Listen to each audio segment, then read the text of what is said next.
বন্ধুরা, আমাদের ছেলেদের নাচের স্কুলে শিক্ষক দিবস পালনের কিছু সুন্দর মুহূর্ত তোমাদের সাথে তুলে ধরলাম।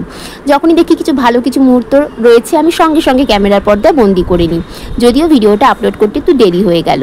তো যাই হোক, ছেলেদের নাচের স্কুলে যখন শিক্ষক দিবস হচ্ছিল মনটা খুব ভরে যাচ্ছিল, এবং সবচেয়ে বড় কথা আমাদের সেই পুরনো ছোটোবেলার স্কুল, কলেজ, ইউনিভার্সিটির কথা মনে পড়ে যাচ্ছিলো। এই দেখো, আমার ছেলে কিন্তু এখানে বসে আছে, দেখতে পেলে তো। তারপরে নাচ প্রদর্শন হচ্ছিল, তা তোমরা দেখতে দেখতে নাচের ভিডিওগুলো আমি কিছু কথা বলবো। এইদিকে অভিয়ান স্যার এবং তার সমস্ত নাচের টিম, মানে সমস্ত স্যারেরা ম্যাডামরা ছিলেন, আমরাও বসেছিলাম, খুব মজা করছিলাম। নাচের সঙ্গে গানটা দিতে পারলাম না, তার জন্য খুব সরি, কেননা কপিরাইট আসতে পারে, তোমরা তো জানো।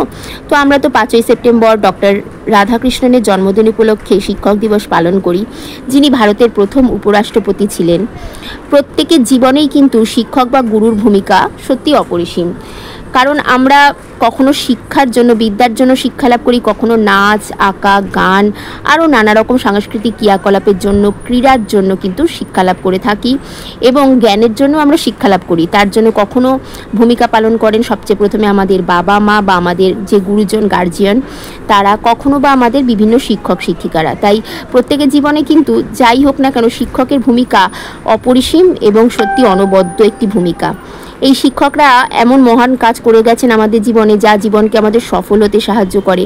তাই তাদের কঠোর পরিশ্রমকে উদযাপন করতেই কিন্তু, এবং তাদেরকে সম্মান জানাতে আমাদের এটা পালন করা খুব দরকার। এখন আমার ছেলেদের নাচ প্রদর্শন হচ্ছে, ওরা বিগিনার্স 2, আগে হলো বিগিনার্স 1-এর নাচ প্রদর্শন। তো যাই হোক, এই শিক্ষক দিবসটা আমি মনে করি প্রত্যেক ছাত্রছাত্রীর পালন করা উচিত, এবং আমরাও ছোটোবেলায় করে এসেছি। স্কুলে যখন পড়তাম, আমি তো শ্রীরামপুর উচ্চ বালিকা বিদ্যালয় অর্থাৎ আকনা স্কুলে পড়তাম, তো সেখানে আমরা কি সুন্দর ক্লাসরুম সাজাতাম, কত আনন্দ করতাম। আমার ছেলেও যদি এবছর স্কুলে খুব সুন্দরভাবে নাচের প্রোগ্রাম করে এসছে, সেটা ওর কাছে একটা বড় প্রাপ্তি। তারপর টিচাররা আসতেন, নানা রকম কবিতা পাঠ হতো আমাদের ক্লাসেই হতো তখন। এখন যেমন আলাদা করে অনুষ্ঠান হয় সেভাবে হতো না। আমিও যখন নাচ করতাম, আঁকার স্কুলে যেতাম, স্যারেদের আলাদা করে কিছু গিফট দিতাম। তবে এখন যেমন প্রোগ্রাম হয়, মানুষ অনেকটা সাংস্কৃতিক দিক দিয়ে উন্নত হয়েছে, তখন অতটা তো ছিল না। তো আমরা তাও কিন্তু সব বন্ধুরা মিলে ম্যানেজ করে কিছু পয়সা চাঁদা তুলে স্যারেদের দিতাম। স্যারেরাও আমাদের কিন্তু খুব সুন্দর সুন্দর খাওয়াতেন, মজা করতেন। সেই দিনটা মনে হতো শিক্ষাগুরুর সাথে ছাত্রের একটা সুন্দর বন্ধুত্বের সম্পর্ক তৈরি হয়েছে। এই মুহূর্তগুলো এখন ছেলের মাধ্যমে আমি উপলব্ধি করতে পারি, ভীষণ ভালো লাগে। তো সেটাই যে ছাত্র শিক্ষকের যে একটা সুন্দর সম্পর্ক না, কখনো বা তিনি বকেন আমাদের ভালোর জন্য। আগে খুব মাঝে মাঝে যে মনে হতো স্যার বকবে, কিন্তু এখন বুঝতে পারি তারা কেন বকতেন, তারা সঠিক পথে চালনা করার জন্য আমাদের বকতেন। আবার কখনো বা কী সুন্দরভাবে স্নেহ করতেন সেই শিক্ষক শিক্ষিকারা।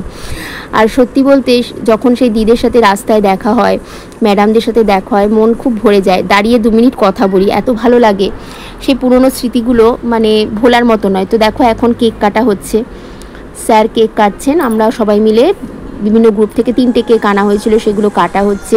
সব স্যারেরা মিলে একসাথে কাটছেন। এবং সত্যি বলতে নাচের স্কুল, এখানে স্যার আর আমার মানে যে ছাত্ররা আছে, আমার ছেলেরা প্রচণ্ড সুন্দরভাবে বন্ধুত্ব সহকারে এখানে আসে, নাচ করে, এবং স্যারেরা খুব যত্ন সহকারে এখানে শেখান। সেটা একটা ছেলেদের বড় পাওনা। তো যাই হোক, বেশ মজা করি, মাঝে মাঝেই নানা রকম অনুষ্ঠান লেগেই থাকে নাচের স্কুলে, এবং সত্যি বলতে স্যারেরা আমাদেরকেও তার মধ্যে সামিল করে নেন, এটা একটা বড় পাওনা। তো এইভাবেই এই দিনটা খুব সুন্দরভাবে হঠাৎ করেই বিকেলবেলাটা পালন করা হলো, খুব মজা হলো। ছোটোবেলাটা ভীষণ মনে পড়ছিল।